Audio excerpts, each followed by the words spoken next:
बारे में बताएं, जिसको अगर हम लोग अपने जीवन में रोज यूज़ करते हैं तो हमारी बहुत सारी परेशानियां खत्म हो जाती हैं। அவர் என்ன சொல்றாருன்னா எல்லா எக்ஸசைஸும் நம்ம பண்ண நம்ம லைஃப்ல நல்லா இருக்கும், ஹெல்த்தும் நல்லா வச்சுக்கலாம். நம்ம சார் வந்து நமக்காக எடுத்து சொல்லியிருக்கிறாரு அப்படின்றாரு.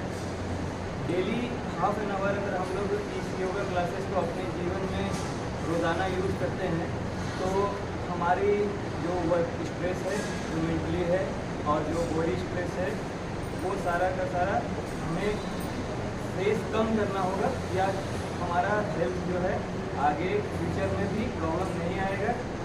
ऑक्सीजन का लेवल बढ़ने से हमारी आयु भी जो है, एज लिमिट जो है वो भी कुछ बढ़ जाएगी।